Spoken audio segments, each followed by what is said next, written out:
Hindi nagpapakabog sina Kim Chiu at Paolo Avellino sa mas batang mga ka-love teams ha.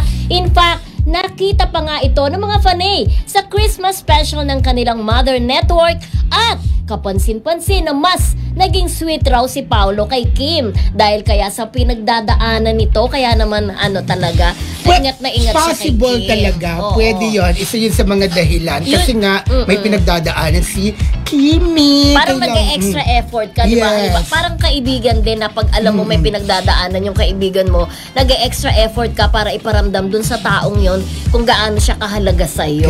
Kung kailangan mo siyang ipamper, gagawin mo, di ba? Ganyan ang ginagawa ngayon ni Paolo Avellino. Tingnan mo naman parang magkakahingahan na sila dun sa picture na yun, di ba? Nagkahingahan na rin talaga. Isa sa mga natutuwa ako talaga yung di ba, yung isa sa mga BTS nung teleserye ni talaga yung nag-kiss sila tapos yung puro lipstick yung puro lipstick yung bibig ni ni Paolo.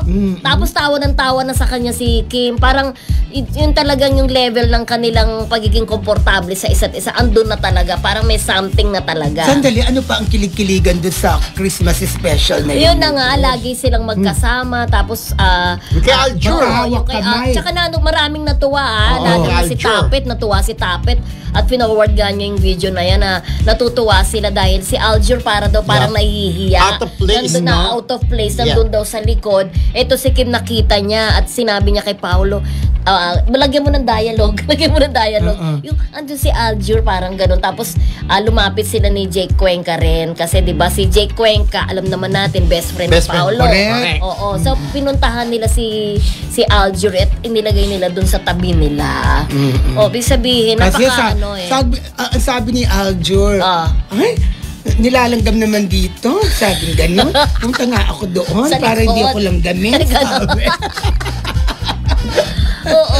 Kaya yon parang malaking tulong din talaga, malaking factor din talaga si Paolo sa buhay ni Kim, lalo na sa mga panahong may mga ganyang problema talaga. Lalo na ngayon, di ba? Talagang kailangan niya talaga ang guidance, kailangan niya talaga sa tabi niya si Paolo Avellino. So, sinasabing magjowa na daw sila. So, ano ang kanta ni Paolo kay Kim?